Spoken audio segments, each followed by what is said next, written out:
Welcome to our show, Defense Briefing. I'm your host, Liang Jun. Today, we dive into the heartfelt story of a Ukrainian woman who shared her emotional experience of family separation during the ongoing war. She expressed her deep wish to reunite with her family, especially her parents who are living in a Russian-occupied area. As many Ukrainians seek refuge in the UK, they face new challenges with visa extensions as the conflict continues. In other news, tensions rise within the G7 as the United States resists labeling Russia as the aggressor in a statement marking the third anniversary of its invasion of Ukraine. This shift in stance comes amid controversy surrounding President Trump's remarks, causing friction among G7 leaders. The ongoing negotiations aim to draft a neutral statement, but concerns linger over the potential implications of this softened language. Lastly, in Colombia, a soldier lost his life, and another was injured in clashes with FARC dissidents in a troubled coca-growing region. This incident highlights the ongoing violence and instability in the area, prompting President Gustavo Petro to take emergency measures to restore order. As conflicts escalate, authorities are on high alert, investigating multiple attacks on police stations. Please stay tuned for more detailed coverage. BBC reports on a poignant moment during a special episode of Question Time, where a Ukrainian audience member shared her heart-wrenching experience of family separation due to the ongoing war in Ukraine. She expressed her deep longing, stating, "I wish I would see my family all together," highlighting the harsh reality faced by many families torn apart by conflict. Her parents live on the front line in a Russian-occupied area, emphasizing the dangers they face daily. As Ukrainian refugees in the UK prepare to navigate visa extensions under the Ukraine Permission Extension Scheme, the uncertainty of their future looms large, with no permanent option for settlement currently available. In a contrasting narrative, the New York Times reveals the United States' resistance to labeling Russia as the aggressor in a G7 statement marking the third anniversary of the invasion. Senior officials from participating countries noted that the EU has opted for a neutral sentence, removing pro-Ukraine references from the draft statement. This shift follows President Trump's recent comments blaming Ukraine for the war, which began with Russia's invasion. The G7, traditionally united in its condemnation of Russian aggression, now faces internal discord as Canada leads the drafting process, trying to maintain a unified front while the EU hesitates for a more neutral tone.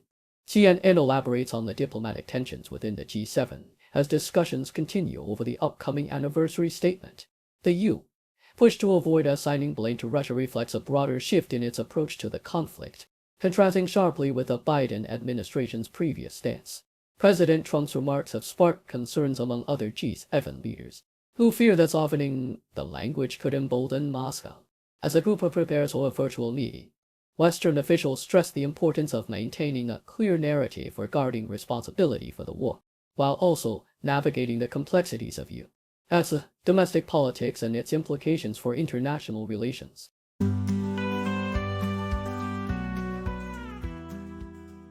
Associated Press reports that a tragic clash in Colombia's coca-growing region resulted in the death of a soldier and left another injured during a military operation against guerrilla dissidents. This region, plagued by violence and turf wars between the National Liberation Army (ELN) and holdouts from the Revolutionary Armed Forces of Colombia (FARC), has seen over 60 fatalities and significant displacement of local residents this year.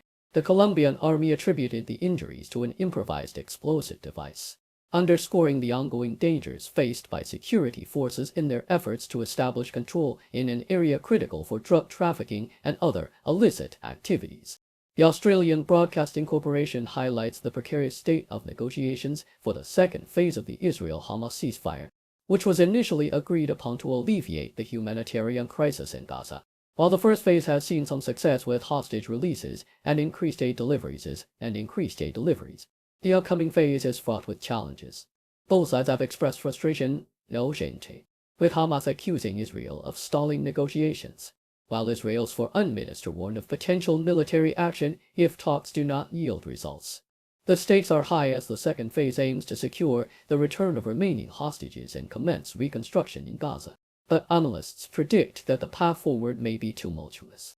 According to the BBC, tensions are rising between the EU and Ukraine as President Zelensky resists demands for a deal granting associated to Ukraine's critical minerals.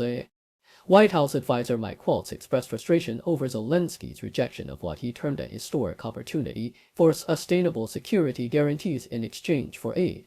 The backdrop of this diplomatic strain includes a series of contentious remarks between the two leaders, with Trump accusing Zelensky of instigating the war with Russia. As negotiations unfold, Ukraine remains concerned about being sidelined in discussions that could shape its future, with the risk of U.S.-Russia talks continuing without its involvement.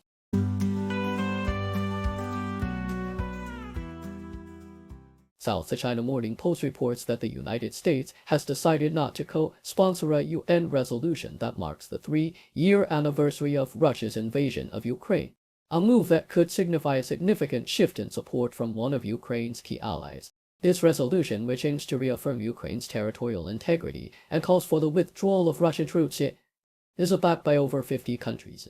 However, the U.S. has raised objections to certain language in the resolution and the G7 statement condemning Russian aggression, indicating a growing rift between U.S. President Donald Trump and Ukrainian President Volodymyr Zelensky. The situation is further complicated by Trump's recent efforts to negotiate a swift end to the war, including talks with Russia that exclude Ukraine, casting doubt on the U.S.'s traditional stance of supporting Ukraine during this ongoing conflict. Al Jazeera highlights the dramatic change in U.S. policy under President Donald Trump regarding the war in Ukraine.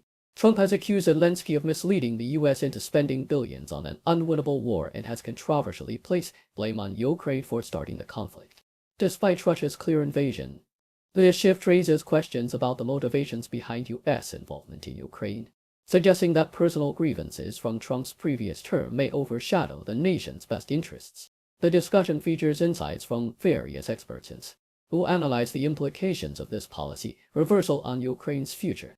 According to the Associated Press, Fort Knox, the legendary U.S. gold depository, remains a symbol of security and protection for the nation's gold reserves.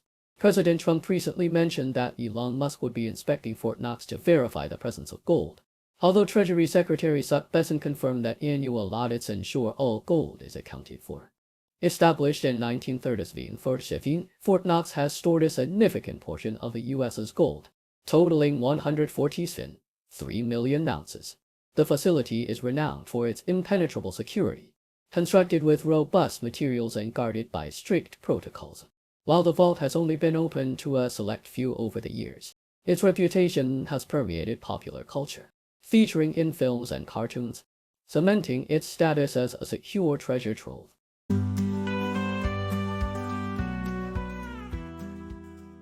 Australian Broadcasting Corporation reports that a planned joint press conference between Ukrainian President Volodymyr Zelensky and retired General Keith Kellogg, a key advisor to Chief Arnold was abruptly cancelled, reflecting the growing tensions between Ukraine and the United States. This cancellation comes after Trump criticized Zelensky on social media, claiming he was doing a terrible job, and echoed Russian narratives blaming Ukraine for initiating the war, which prompted Zelensky to accuse Trump of being influenced by Russian disinformation. The situation has drawn criticism from various quarters, including Australia opposition leader Peter Dutton, who emphasized the importance of supporting Ukraine against Putin's aggression. Meanwhile, former Russian President Dmitry Medvedev praised Trump, stating he was 200% right, further complicating the diplomatic landscape. Despite the backdrop of these tensions, Zelensky expressed gratitude for U.S. support during his conversation with Kellogg, who is in Ukraine to discuss assistance amidst ongoing conflict. The broader U.S. discourse has included suggestions of Ukraine conceding territory to Russia in peace negotiations, raising concerns among allies about the implications of such discussions. As the 3-year anniversary of Russia's invasion approaches, the dynamics of U.S. foreign policy and its impact on Ukraine remain uncertain, with some Republican figures pushing back against Trump's stance on Zelensky and Russia. Thank you for tuning in. The content above showcases the latest briefing reports and analytical synopsis, thoughtfully curated by the 60O team. These insights stem from a wide array of reputable media outlets, think tanks, government sources, and specialized experts worldwide. We encourage you to explore these sources for a comprehensive perspective. Keep in mind that while the content may not always align with the official standpoint of 60O Brief, it's not meant to be taken as absolute directives for decision-making. Comprising seasoned media professionals, learned scholars, and accomplished scientists, the 60O team embodies a trailblazing, fully independent media entity. To customize 60O Brief to meet your professional needs, you have the option to subscribe to a diverse array of briefings on our website, 60brief.com. Regardless of your location, you can conveniently receive 60O Brief via mail.